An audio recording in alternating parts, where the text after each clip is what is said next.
पहले ये माना जाता था कि आईटी एक है, लेकिन हम लोगों ने माननीय मुख्यमंत्री जी के नेतृत्व में नीति को इस तरह से निर्धारित किया है कि अब हर तरह के इंसेंटिव्स उपलब्ध हैं।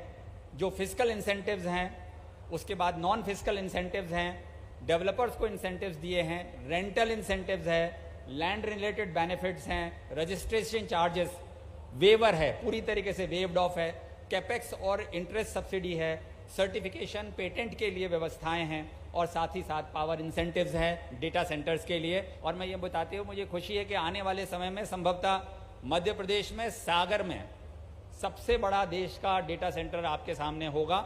यहाँ पर एक उद्यमी हैं, मिस्टर संधू जी यहाँ बैठे हैं, उन्होंने कहा है कि सागर सबसे मुफीद जगह है, सबसे उपयोगी जगह है जहाँ पर ये कार्रवाई की जाना संभव है।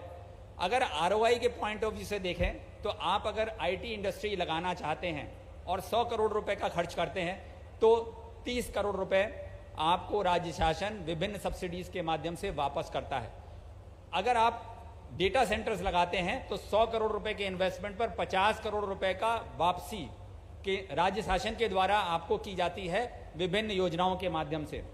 इतनी सारी सुविधाएं देश में किसी भी अन्य राज्य के द्वारा आईटी और आईटीएस सेक्टर के लिए नहीं दी जाती हैं।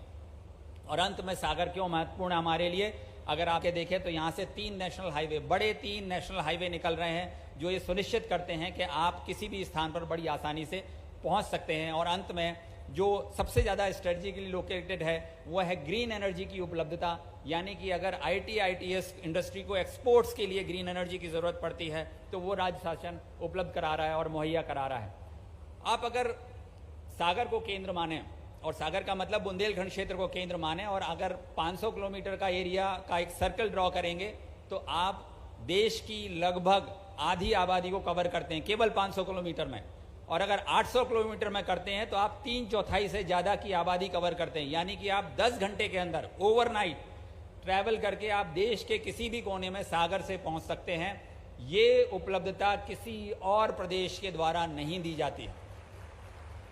आप अगर दूसरे दृष्टिकोण से देखें, जो आईटी और आईटीएस इंडस्ट्री के लिए ज़रूरी है, डेटा सेंटर के लिए ज़रूरी है, वहाँ पर यहाँ पर मध्य प्रदेश भगवान की धरा से, यहाँ पर अर्थक्वेक नहीं आते हैं, यहाँ पर फ्लड्स नहीं होते हैं, यहाँ पर साइक्लोन नहीं होते हैं। इसलिए नेचुरल डिजास्टर के दृष्टिकोण से डेटा सेंटर और डेटा रिकवरी सेंटर के लिए मध्य प्रदेश सबसे अच्छी और उच्च जगह मानी जाती है। और डेटा सेंटर कभी कल्पना कर सकते थे डेटा सेंटर सागर रीजन में आएगा? मुझे लगता है अभी मध्य प्रदेश में सबसे पहले शुरुआत यहीं से हो रही है। और डेटा सेंटर के लिए जोरदार अभिनंदन करो अपने यहाँ, जिसके माध्यम से लगभग 1000 लोगों को लाभ मिलेगा प्रत्यक्ष रूप से, और अप्रत्यक्ष रूप से तो ये पूरे अपने बहुत लंबा एरिया इसका रहने वाला है, देश के अंदर भी और देश के बाहर भी। आज के जमाने में आईटी का क्या महत्व है हमको बताने की जरूरत नहीं। जब एआई की बात आ रही है तो इसका और महत्व बढ़ जाता है। लेकिन ये इन्वेस्टमेंट के माध्यम से हमारी अर्थव्यवस्था भी बदलेगी, कृषि, छोटे उद्योग, शहरों का आधुनिकीकरण, रोजगार सृजन के अवसर, ये पूरे सागर और पूरे क्षेत्र को लाभान्वित करेंगे।